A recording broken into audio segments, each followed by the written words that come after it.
Hello students, आज हम लोग पढ़ेंगे क्लास 12th के चैप्टर 7th अल्टरनेटिंग करंट के topic AC voltage applied to capacitor में। तो देखिए, अभी तक इस टॉपिक में हम लोग ने क्या क्या पढ़ा है। जैसे कि मैं पहले भी बता चुका हूं, अपने पिछले लेक्चर्स पे भी बता चुका हूं कि हम लोग क्या करते हैं। जब भी एसी वोल्टेज अप्लाई करते हैं रजिस्टर में या इंडक्टर में या कैपेसिटर में या किसी दूसरे सर्किट में, तो हम लोग फाइंड करने की कोशिश करते हैं इन 5 चीज़ों को। पहला है वोल्टेज, दूसरा करंट, तीसरा हमारा रिएक्टेंस या रेजिस्टेंस आप कह सकते हैं, और फिर चौथा इसका फेजर डायग्राम। क्लियर। और फिर पांचवा आता है पावर। ठीक है, पावर दो तरीके की हम लोग ले लेते हैं, एक तो इंस्टेंटेनियस पावर और दूसरी एवरेज पावर। ठीक है।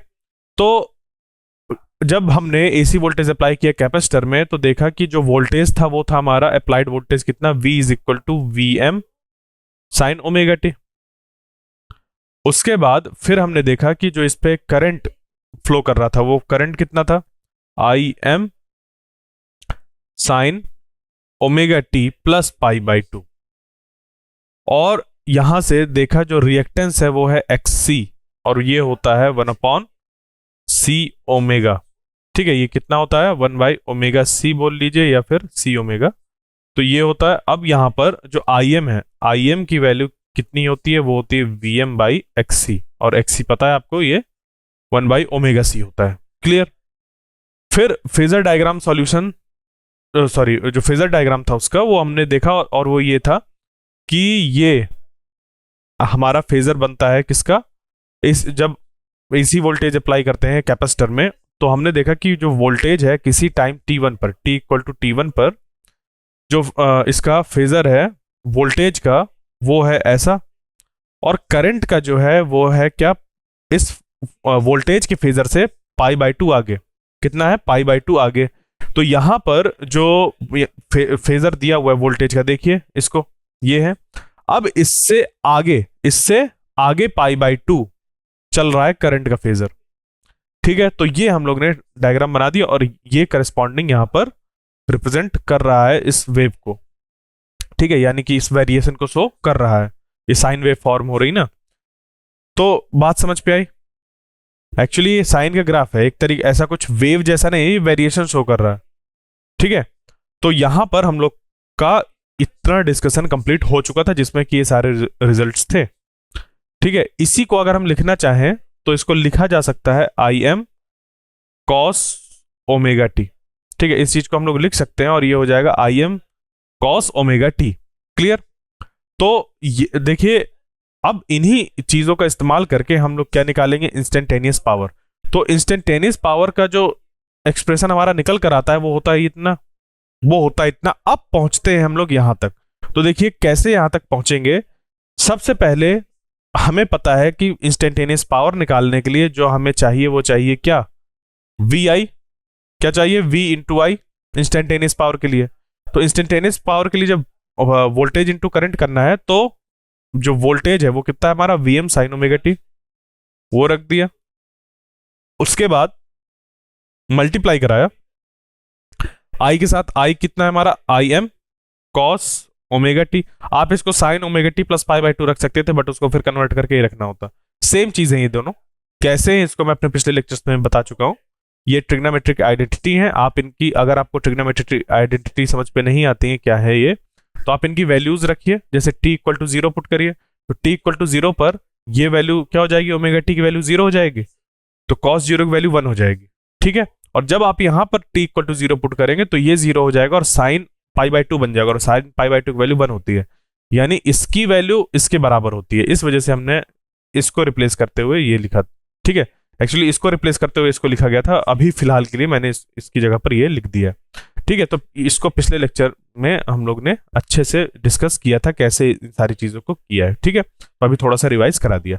अब यहां पर देखिए इसको सॉल्व करते हैं, तो ये हो जाएगा वी एम आई एम, और बन जाएगा यहां पर sign omega T cos omega T. Clear, ये निकल यहां पर हमारा एक्सप्रेशन बना। अब इसको थोड़ा सा रीअरेंज कर लेते हैं। कैसे, 2 का मल्टीप्लाई कराते हैं ऊपर, 2 का मल्टीप्लाई कराते हैं ऊपर, और इसी 2 से डिवाइड करा देते हैं नीचे। तो जब ऐसा करते हैं तो ऊपर जो हमारा बनता है वो बन जाता है ये वी एम आई एम, और यहां पर बाई 2, और ये बन जाता है साइन 2 ω t। देखिए, अगर आपको ट्रिग्नोमेट्रिक आइडेंटिटीज नहीं याद है तो सारी ट्रिग्नोमेट्रिक आइडेंटिटीज याद करने की जरूरत नहीं है, जो जो आती जा रही है आप बस उनको समझते जाइए, चीजें आपके लिए आसान हो जाएंगी। जैसे कि यहां पर मैंने क्या यूज किया है, यहां पर मैंने यूज किया है 2 sine theta cos theta is equal to sine 2 theta. इस जो ये जो हमारी आइडेंटिटी है ट्रिग्नोमेट्रिक आइडेंटिटी, इसको मैंने इस्तेमाल किया है। ठीक है, याद कर लीजिए। इसी तरीके से हमारी ये होती है 2 cos square theta minus 1 is equal to cos 2 theta. ठीक है, ऐसे कुछ हमारी ये भी होती है। ठीक है, यहीं पर बन जाती है हमारी 1 minus 2 sine square theta is equal to cos 2 theta. यहां पर एक और हमारी आइडेंटिटी फॉर्म हो जाती है। ठीक है, वो अब मैं यहां पर रॉन्ग नहीं लिख रहा, थोड़ा सा कंफ्यूजन है। ठीक है, क्या है, तो यहां पर ये आ जाती है। क्लियर। अब उसके बाद यहां पर जो हमारे पास है, ठीक है, जैसे PC is equal to V M I M by 2 sine omega t, sine 2 omega t, ये निकल कर आ गई। अब इसको हमने क्या किया, ये तो निकल कर आ गई इंस्टेंटेनियस पावर, यानी कि किसी टी टाइम पर जो पावर सप्लाई होगी सर्किट में या कैपेसिटर को जो सप्लाई होगी वो कितनी होगी, इतनी होगी। ठीक है, यानी कि एक हमारा ऐसा सर्किट है जिसमें कि एक कैपेसिटर है और उस कैपेसिटर में लगा हुआ है एक एसी सोर्स। ठीक है, एक एसी वोल्ट लगा हुआ है, तो इसमें जो पावर किसी टी टाइम पर होगी वो इससे हम लोग फाइंड कर सकते हैं।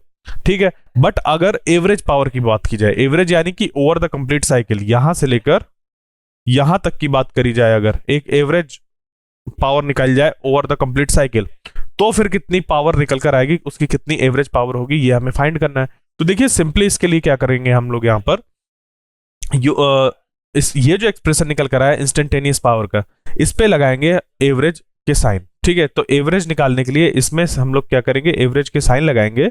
तो ये कैसे, इसको कैसे हम लोग करेंगे, इसके लिए सिंपली देखिए, इसके लिए हमारे पास जो इंस्टेंटेनियस पावर है वो कितनी है, V M I M by 2 sine 2 omega t, ये गिवन है। ये देखिए 2 ओमेगा टी एक साथ लिखा है, ध्यान दीजिएगा, 2 ओमेगा टी, ये पूरा एंगल लिखा हुआ है, साइन 2 ओमेगा टी। ये इंस्टेंटेनियस पावर, ये एवरेज पावर के लिए ये किया, जिसको कि हम लोग ऐसे लिखते हैं।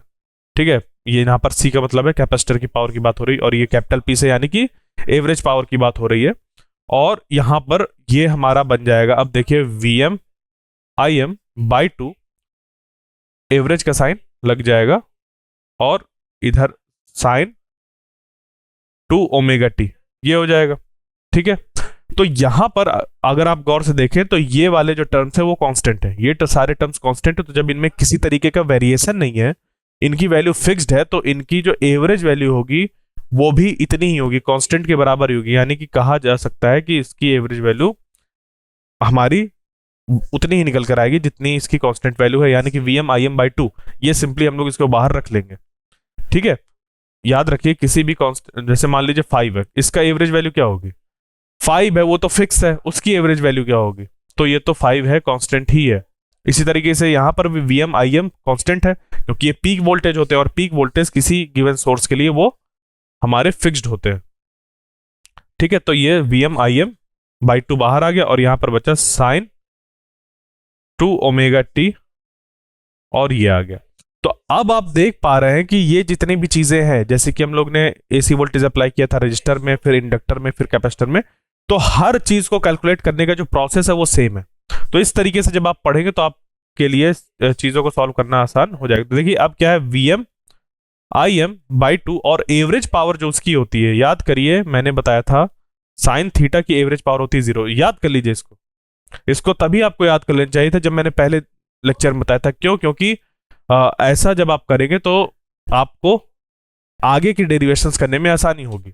ठीक है, तो जहां पर भी ये मैं कहूं कि ये चीज है, इसको इंपॉर्टेंट, इसको याद कर लीजिए या समझ लीजिए, अच्छे तरह से एनालाइज कर लीजिए, तो वहां पर उसको कर लीजिए, क्योंकि वो आगे बहुत जरूरत आएगी। तो ये हो गई जीरो वैल्यू, यानी कि 0। तो एवरेज पावर जो होती है, एवरेज पावर जो निकल कर आती है जब भी हम लोग एक एसी वोल्टेज को अप्लाई करते हैं कैपेसिटर में, तो वो निकल कर आती है हमारी 0, ओवर द कंप्लीट साइकिल वो 0 निकल कर आती है। क्लियर? तो इस तरीके से हम लोग ने इंस्टेंटेनियस पावर से एवरेज पावर निकाल लिया। ठीक है, तो कभी हमारे मान लीजिए बोर्ड एग्जामिनेशन में ये आता है कि हमें इंस्टेंटेनियस पावर डिराइव करके दिखाना है, तो ऐसे कर लेंगे जैसे अभी दिखाया था।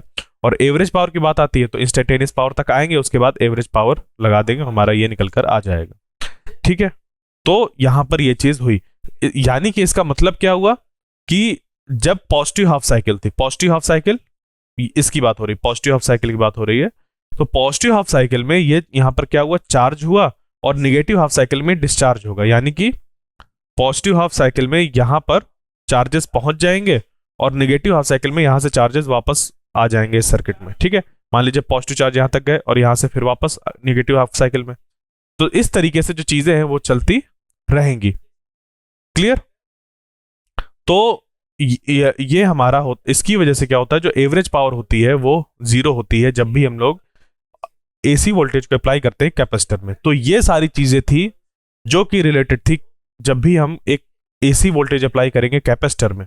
ठीक है, तो हमने वी फाइंड कर लिया, आई आली, और हर जगह निकालते आ रहे थे इंस्टेंटेनियस और एवरेज। ठीक है, तो जो इंडक्टर होता है उसकी इंस्टेंटेनियस पावर का भी एक्सप्रेशन कुछ ऐसा ही आता है, पर माइनस यहां पर निकल कर आता है, उस पर माइनस भी होता है साथ में। और जो कैपेसिटर है हमारा, जब उस पर अल्टरनेटिंग सोर्स लगता है तो उसका इंस्टेंटेनियस पावर ये निकल कर आ रहा है। और दोनों ही केस में, चाहे इंडक्टर हो चाहे कैपेसिटर, दोनों ही केस में जो एवरेज पावर है वो जीरो हो। ठीक है, दोनों ही केस में जो एवरेज पावर है वो क्या है, जीरो है। क्लियर यहां तक? तो अब चलिए चलते हैं, हम कुछ एग्जांपल्स को सॉल्व करते हैं। तो ये रहा पहला एग्जांपल हमारा, a lamp is connected in series with a capacitor. एक लैंप है जिसको कि कनेक्ट किया गया है in series with a capacitor, एक कैपेसिटर के साथ सीरीज पे एक लैंप लगा दिया गया। ठीक है, लगा दिया गया इन सीरीज पे लग गया। तो predict your observations for DC and AC connections. तो मान लीजिए इस पे मैंने ऐसे डीसी लगाया पहले। ठीक है, अब हमें बताना है कि क्या होगा, और इसी में अगर क्या किया जाए कि एक कैपेसिटर हो। ठीक है, एक कैपेसिटर है, मान लीजिए ऐसे कैपेसिटर, और इसके साथ लगा हुआ एक बल्ब। अब यहां पर फिर हमें क्या करना है, इस डीसी सोर्स की जगह पर एसी सोर्स लगाना है। ठीक है, तो इन दोनों ही केस में हमें बताना है कि क्या इफेक्ट पड़ेगा। ठीक है, तो यहां पर यह आ गया, what happens in each case if the capacitance and capacitor is reduced. Clear? तो अब देखिए ये पहला वाला, अगर हम केस देखें, ये पहला वाला, इसमें डीसी सोर्स अप्लाई किया गया है किस पे, एक कैपेसिटर और एक उसके साथ लगा हुआ है बल्ब। तो हमें बल्ब पे क्या इफेक्ट पड़ेगा ये बताना है। तो यही लिखा है, what happens in each case if the capacitance of the capacitor is reduced. जो कैपेसिटेंस है उसको अगर हम घटा दें तो क्या इफेक्ट पड़ेगा। क्लियर? तो देखिए डीसी वाले पे सबसे पहले देखिए कि जब हम डीसी अप्लाई करेंगे, सबसे पहले हमने क्या किया, डीसी अप्लाई किया। तो डीसी अप्लाई करने में यहां पर क्या होगा, करंट एकदम से बढ़ेगा, और क्योंकि सर्किट में लगा हुआ है कैपेसिटर, तो ये बल्ब पहले तो ग्लो करेगा। जैसे ही सर्किट में करंट बढ़ेगा वैसे ही बल्ब ग्लो करेगा, और उसके तुरंत बाद जैसे ही ये जो कैपेसिटर है वो फुली चार्ज हो जाएगा तो इस सर्किट में करंट फ्लो होना बंद हो जाएगा। ठीक है, जिसकी वजह से यहां पर करंट हो जाएगा जीरो, और ये जो बल्ब है वो ग्लो करना बंद कर देगा। ये तो था ऑब्जर्वेशन किस चीज पर, जब हमारा ये डीसी की बात थी कि डीसी हमने अप्लाई किया। ठीक है, फिर इस पे पूछा है, what happens in each case if the capacitance of the capacitor is reduced. अगर कैपेसिटेंस की वैल्यू घटा दी जाए, अगर कैपेसिटेंस की वैल्यू हम लोग क्या करते हैं, घटा देते हैं, तो फिर क्या होगा। ठीक है, तो मान लीजिए कि जब हमने इसकी कैपेसिटेंस की वैल्यू घटाई, तो देखिए हमारे पास ये चीज निकल कर आती है, रिएक्टेंस का फॉर्मूला 1/ω/c। अब क्योंकि डीसी है यहां पर, क्योंकि यहां पर डीसी सोर्स है हमारा, तो डीसी सोर्स की वजह से क्या होगा, डीसी सोर्स की वजह से जो ओमेगा है वो जीरो हो जाएगा, क्योंकि डीसी यानी कि फ्रीक्वेंसी जीरो। तो फ्रीक्वेंसी जीरो तो angular frequency zero, angular frequency zero तो एक्सी की वैल्यू इनफाइनाइट। यानी कि ये जो है वो एज अ यहां पर इनफाइनाइट रेजिस्टेंस एग्जिस्ट करेगा, जिसकी वजह से यहां पर क्या होगा कि करंट तो बढ़ने की कोशिश करेगा, बट तुरंत करंट क्या हो जाएगा, जीरो हो जाएगा। करंट बढ़ेगा और तुरंत फिर अपनी वैल्यू को डिक्रीज करते हुए 0 हो जाएगा। ठीक है, यानी कि जब तक ये कैपेसिटर चार्ज नहीं हो जाता तब तक ये क्या करेगा, वो बल्ब को ग्लो करेगा। जैसे ये चार्ज होगा वैसे ये जो बल्ब है वो ग्लो करना बंद कर देगा। ठीक है, क्योंकि जैसे ही चार्ज हुआ वैसे ही सर्किट में करंट फ्लो होना बंद हो जाएगा। तो जब हम इसकी कैपेसिटेंस की वैल्यू को डिक्रीज कर देंगे तब होगा क्या कि ये जो हमारा ये है कैपेसिटर, वो जल्दी चार्ज हो जाएगा क्योंकि उसकी कैपेसिटी डिक्रीज हुई, जिसकी वजह से जो उसके चार्ज होल्डिंग कैपेसिटी वो डिक्रीज हो जाएगी। तो ये जल्दी ही चार्ज हो जाएगा, जिसकी वजह से ये जो बल्ब है वो कम समय तक ग्लो करेगा इन केस ऑफ डीसी। तो ये सारा डिस्कशन था हमारा कब, कि जब हमारे पास एक लैंप है उसको कनेक्ट किया गया, एक लैंप को कनेक्ट किया गया एक कैपेसिटर के साथ, और फिर यहां पर हमने जब डीसी अप्लाई किया तो क्या इफेक्ट हमें देखने को मिला। तो ये देखने को मिलता है कि जैसे ही इस पे हम डीसी अप्लाई करते हैं तो बल्ब ग्लो करता है और उसके बाद बंद हो जाता है, ग्लो करता है बंद हो जाता है। क्यों? क्योंकि अप्लाई करते के साथ ये कैपेसिटर चार्ज होने की कोशिश करता है, तब तक करंट फ्लो होता है, और जब तक करंट फ्लो होता है तब तक ये ग्लो करता है, और जैसे ही ये चार्ज हो जाता है वैसे ही ये बंद हो जाता है। यहां पर करंट फ्लो होना बंद हो जाता है तो ये ग्लो करना भी बंद कर देता है। ठीक है, फिर उसके बाद आता है कि जो अगर हम ये जो कैपेसिटेंस की वैल्यू उसको डिक्रीज करते हैं, तो कैपेसिटेंस की वैल्यू अगर डिक्रीज कर देंगे तो चार्जेस जो हैं वो इस पे जल्दी आ जाएंगे, जिसकी वजह से ये और कम समय तक के लिए जलेगा। फिर दूसरा केस है इस पे हम लोग का कि अगर क्या किया जाए, इस पे एसी सोर्स लगा दिया जाए। तो what happens in each case if the capacitance of the capacitor is reduced.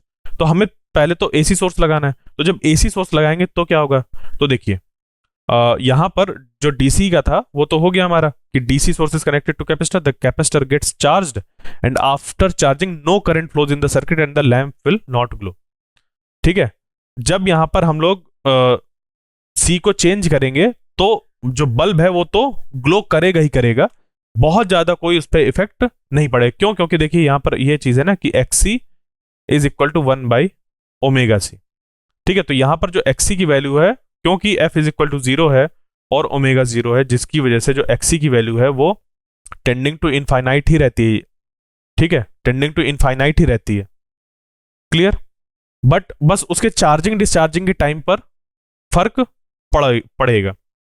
ठीक है, सी की वैल्यू डिक्रीज करने पर। बात समझ पे आई? तो हम लोग ये देख सकते हैं उस समय कि जो चार्जिंग है वो जल्दी हो जा रही है, जिसकी वजह से जो बल्ब है वो जल्दी ही ग्लो करना बंद कर देगा। बट क्योंकि वो टाइम बहुत कम होगा तो हम लोग ऐसे अपने आईज से उसको महसूस नहीं कर पाएंगे, उस डिफरेंस को। इस वजह से वो वाला पॉइंट हम लोग यहां पर मेंशन नहीं करते। तो ये लिख देते हैं कि जब डीसी सोर्स हमने अप्लाई किया इस तरीके के सर्किट में तो उसमें कैपेसिटेंस की वैल्यू चेंज करने पर कोई इफेक्ट नहीं पड़ेगा, जबकि इफेक्ट पड़ेगा। ठीक है, अब भी वो आपके सिलेबस में भी नहीं है, इस वजह से उसको मेंशन नहीं किया गया है, बट उस पर इफेक्ट पड़ेगा। ये जल्दी जो है वो बल्ब बंद हो जाएगा, क्योंकि चार्जिंग डिस्चार्जिंग का जो टाइम होता है वो डिपेंड करता है सी की वैल्यू पर। ठीक है, तो कोई नहीं ये चीज। अब उसके बाद फिर जब बात आती है कि इसको रिप्लेस कर दिया और यहां पर लगा दिया एसी सोर्स, तो जब एसी सोर्स लगा दिया तो फिर क्या इफेक्ट पड़ रहा है। ठीक है, तो एसी सोर्स को अगर हम एसी सोर्स की अगर हम बात करें तो एसी सोर्स में क्या क्या अंतर क्या आ रहा है। एसी सोर्स में आ जा रही है फ्रीक्वेंसी। एसी सोर्स में मान लीजिए 50 हर्ट्ज की फ्रीक्वेंसी है, जिसकी वजह से हमारा ओमेगा हो जाएगा 100 पाई रेडियंस पर सेकेंड। ठीक है, और अब हमें देखना है कि क्या इफेक्ट पड़ेगा। तो देखिए होगा क्या कि जो हमारा कैपेसिटर होता है वो उस जो हमारा रिएक्टेंस ऑफर करता है वो कितना होता है, XC is equal to 1/ω_c। ठीक है, तो यहां पर क्योंकि एफ की वैल्यू फाइनाइट है और ओमेगा की वैल्यू फाइनाइट निकल कर आएगी, तो एक्सी की वैल्यू जो यहां पर होगी इस केस में, ठीक है, जब एसी वोल्टेज अप्लाई करेंगे कैपेसिटर मतलब इस सर्किट में, तो होगा क्या कि एक्सी की वैल्यू भी हमारी कैसी निकल कर आएगी, फाइनाइट निकल कर आएगी। फाइनाइट यानी कि कुछ वैल्यू निकल कर आएगी। तो इसकी वजह से यहां पर क्या होगा कि जो करंट है वो फ्लो करता रहेगा, जिसकी वजह से जो लैंप है वो ग्लो करता रहेगा। क्यों? क्योंकि एक बार करंट इधर से इधर जाएगा और फिर उधर से इधर आएगा, क्योंकि अल्टरनेटिंग करंट है ना, तो ये वैल्यू लगातार चेंज होती रहती है इसकी। ठीक है, तो इस वेरिएशन की वजह से यहां पर करंट लगातार मेंटेन रहेगा और जो बल्ब है वो ग्लो करता रहेगा। ठीक है। अब जब हम लोग यहाँ पर जो C को है उसको रिड्यूस करते हैं, इस केस में जब हम लोग C को रिड्यूस करते हैं, C को अगर रिड्यूस कर दिया गया, ठीक है, तो C को रिड्यूस करिए, तो C को रिड्यूस करने पर होगा क्या कि XC की जो वैल्यू है वो बढ़ जाएगी। यानी कि देखिए XC जो है वो हमारा है 1/ωc, तो C की वैल्यू अगर हमने क्या करी, रिड्यूस कर दी, इसकी वैल्यू जब रिड्यूस करेंगे तो इसकी वैल्यू बढ़ जाएगी। तो इसकी वैल्यू बढ़ने से होगा क्या, हम लोग जानते हैं जो मैक्सिमम करंट होता है यहां पर डेवलप्ड होने वाला वो होता है Vm/XC। तो देखो जब C की वैल्यू डिक्रीज करी, XC की वैल्यू बढ़ गई, जिसकी वजह से करंट की वैल्यू, इस XC की वैल्यू बढ़ गई जिसकी वजह से करंट की वैल्यू डिक्रीज हो जाएगी। यानी कि यहां पर क्या हुआ, C घटा, XC बढ़ा और Im घट गया। ठीक है, तो उसकी वजह से यहां पर जो करंट है उसकी वैल्यू डिक्रीज हो जाएगी, और उसकी वैल्यू डिक्रीज होने से यहां पर जो ग्लो है वो लेस ब्राइट हो जाएगा। ठीक है, तो ये दो चीजें थी जो कि हमें अलग अलग केस में देखने को मिलेंगी। अब चलते हैं नेक्स्ट प्रॉब्लम पर और देखते हैं एक और एग्जांपल। अब 15 माइक्रोफैराड, देखिए कैपेसिटर को हम लोग किस पे मेजर करते हैं, फैराड पे, पिको फैराड, माइक्रोफैराड। ठीक है, तो 15 माइक्रोफैराड ये हमारा एक कैपेसिटर है इतना, इसको कनेक्ट किया गया 220 वोल्ट्स के साथ। इसको कनेक्ट किया गया किसके साथ, 220 वोल्ट्स, 50 हर्ट्ज सोर्स। देखिए 220 वोल्ट्स और 50 हर्ट्ज सोर्स। देखिए जो अल्टरनेटिंग करंट सोर्स होगा उसमें हमेशा हमारा वोल्टेज और साथ में क्या मौजूद होगा, फ्रीक्वेंसी। तो देखिए V इज इक्वल टू लिखा हुआ है 220 वोल्ट, और जो ओमेगा है वो कितना है, 50 हर्ट्ज दिया हुआ है। ठीक है, तो हमें बताना है find the capacitive reactance and the current in the circuit. Current, RMS और पीक दोनों बताने हैं। If the frequency is doubled, अगर हम फ्रीक्वेंसी को क्या करते हैं, डबल करते हैं, तो what happens to the capacitive reactance and the current. देखिए सिंपल सी अब यहां पर बात यह है कि हमें क्या करना है, ये इंफॉर्मेशन दी है, ये तीन चीज दी है, तो हमें सबसे पहले फाइंड करना है capacitive reactance. To find the capacitive reactance, तो कैपेसिटिव रिएक्टेंस का फॉर्मूला क्या होता है, कैपेसिटिव रिएक्टेंस का फॉर्मूला होता है Xc is equal to 1/ωc, 1/ωc। तो जब आप इसको सॉल्व करेंगे Xc is equal to 1/ωc, तो हमारा Xc निकल कर आ जाएगा। ठीक है, Xc की वैल्यू निकल कर आ जाएगी। उसके बाद क्या दिया हुआ कि the current RMS and the peak, तो पीक यानी कि Im, इसकी वैल्यू होती है Vm/Xc। ठीक है, और जो हमारा ये होता है क्या कहते हैं आरएमएस वैल्यू, तो आरएमएस वैल्यू कैसे निकल कर आती है, आरएमएस वैल्यू तब निकल कर आती है जब हम लोग यहां पर क्या करते हैं, इस जगह पर हम लोग जो मान लीजिए कि ये जो Im है, ठीक है, Im रिलेटेड होता है IRMS से। कैसे, Im/√2 is equal to IRMS। ठीक है, तो यहां से हम लोग फाइंड कर सकते हैं IRMS की भी वैल्यू को, क्योंकि अगर एक बार हमें मैक्सिमम करंट पता चल गया तो हम यहां से RMS वैल्यू भी फाइंड कर सकते हैं। बट यहां पर ध्यान दीजिए कि ये जो 220 वोल्ट्स दिया हुआ है ये क्या है, एक्चुअली ये 220 वोल्ट्स जो है वो हमारा RMS वैल्यू दिया हुआ है वोल्टेज का। ठीक है, जो ये 220 वोल्ट्स है वो क्या दिया हुआ है, ये RMS वैल्यू दिया हुआ है किसका, वोल्टेज का, जो भी वोल्टेज इस पे आ रहा है। क्लियर, बात समझ पे आई। तो अब यहां से हम लोग क्या करेंगे, जब इसको सॉल्व करिए, देखिए यहां पर 50 हर्ट्ज दिया हुआ है। ठीक है, तो देखिए यहां पर Xc इज इक्वल टू हो जाएगा 1/ओमेगा की जगह पर आ जाएगा, ये ओमेगा नहीं सॉरी, ये F दिया हुआ है। ठीक है, ये F दिया हुआ है, फ्रीक्वेंसी दी हुई है, ओमेगा तो यहां पर हमारा 2πf होता है। ठीक है, यानी कि 100 पाई रेडियंस पर सेकेंड ये दिया होता, तो Xc इज इक्वल टू हो जाएगा 2πf और साथ में C। क्लियर, तो यहां पर क्या आ जाएगा, 2 × पाई। अब इनकी वैल्यू जब आप पुट करेंगे तो ये रख दिए जैसे 2π और F की जगह पर यहां पर 50 हर्ट्ज। कैपेसिटेंस जो है उसकी वैल्यू है 15 × 10⁻⁻6। क्लियर, तो जब इसको हम लोग सॉल्व करेंगे तो ये निकल कर आ जाएगा हमारा 212 ओम। कितना निकल कर आ जाएगा, 212 ओम्स। क्लियर, तो Xc की वैल्यू हमारी ये निकल कर आ गई। सबसे पहले जो पूछा था कैपेसिटिव रिएक्टेंस वो निकाल लिया। उसके बाद अब हम लोग जब निकालेंगे करंट की वैल्यू, तो करंट की वैल्यू निकल कर आ जाएगी कैसे, जो वोल्टेज दिया हुआ है, जैसे 220 डिवाइडेड बाई एक्सी, एक्सी यानी कि 212। तो जब इसको हम लोग सॉल्व करेंगे तो ये निकल कर आ जाएगा 1.04 एम्पियर्स। ठीक है, तो ये निकल कर आई करंट की वैल्यू।